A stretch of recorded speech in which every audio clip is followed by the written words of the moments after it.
Magandang umaga Luzon, Visayas at Mindanao. Good morning, Masbate, Ticao at Burias. Magandang umaga Pilipinas. Hello world. Welcome sa bigwasan natin. Broadcasting live at Mobo Port, Pinamarbuhan, Mobo, Masbate. At tayo po'y napapakinggan din sa Camarnisora, Camarines Norte, Albay, Pilar, Matnog, Bulan, Sorsogon. Umabot din tayo sa Panay, Aklan at Rua City. Kaya paki-follow, like, share, comment, and subscribe our YouTube channel and Facebook page at Wow Smile Radio 92.7 FM. Palangga ka. Sa muli po ako si Kabigwas Chris Verano Asibuke, member ng KBP Kapisanan ng mga broadcaster ng Pilipinas. Sa ngalan po ng ating station manager Ansberton, sa lado teknikal si kasamang Nolan Agra Mendoza, sa ating news editor Tata Troy Cervantes, at sa produksyon Gita Cervantes and Toby Branzuela. Narito na po ang mga nagbabagang balita at sa ulo ng mga balita. Pinagsanib na pwersa ng Mandaue Police Force at Second Mobile Force Platoon. Most wanted person arestado. Officers and Board of Directors ng Masbate PPO Press Corps nanumpa kay Provincial Director Police Colonel Yan Ivan Di Veldia. At para po sa mga detalye, isa na namang matagumpay na operasyon ng pinagsalib na pwersa ng Mandaue Municipal Police Force at ng Second Mobile Force Platoon ng Masbate First Provincial Mobile Force Company ang naitala sa record ng Pambansang Kapulisan at Kasundaluhan ang pag-aresto sa isang high-value target nitong Mayo 28, 2024.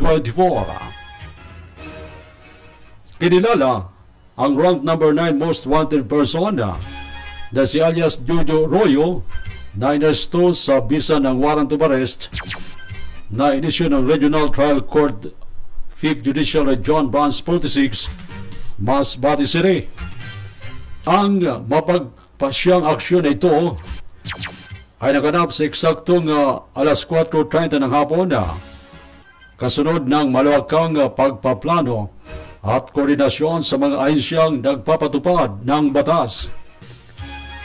Si alias Jojo Royo ay naharap sa kasong pagpatay na may case number 22714 at walang inirekomendang piyansa.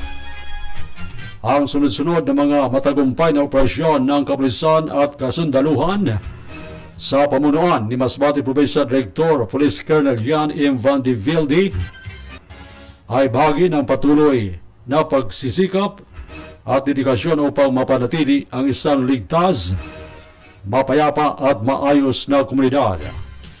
Kaugnay nito, muling pinuri ng Provincial Director ang kapulisan at kasundaluhan at binigyan din niya ang hindi natitinag na pangako ng pambansang pulisya sa Masbate na itaguyod ang batas at tiyakin ang hustisya.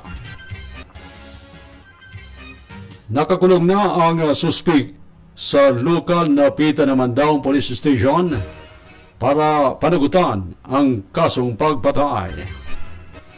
Samantala, kamakailan lang ay nanumpa kay Masbate Provincial Director Police Colonel Yan M. Van de Vilde ang mga bagong halal na opisyal at lupo ng mga direktor ng Masbate PPO Press Corps nitong Mayo 31, 2024.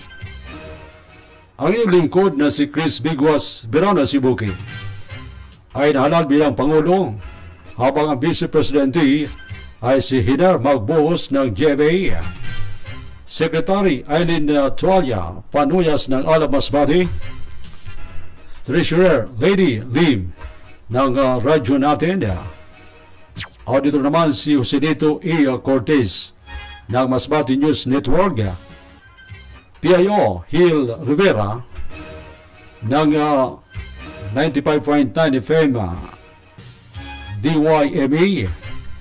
Ang tagapangulo naman ng Lupon ay si Cyrus Camara Sr. ng Encuentro Tabloid, at ang mga membro ay sina Phil Monares ng Radio Kahamugaway, Joel G. Esteves ng Masbate News Network, Benny Almanzor ng Lado Publico, Ronald Tautuan, The Rans 95.9 FM DYMA, Jesus Beluselio ng The Rans 95.9 FM DYMA, at Jet Ramos ng Radyo Masbate 783 DYMA. Sa pamamagitan ng Masbate PPO Press Corps, ipinapaabot sa publiko ang mga programa at proyektong ipinatutupad kaugnay ng pambansang pulisya sa bansa. Mula po dito sa silid balitaan ng bigwasan natin sa Wow Smile Radio. Ako po si Chris Bigwas Birano Asibuki ng Wow Smile Radio 92.7 FM. Basta Wow Smile Radio, palangga ka.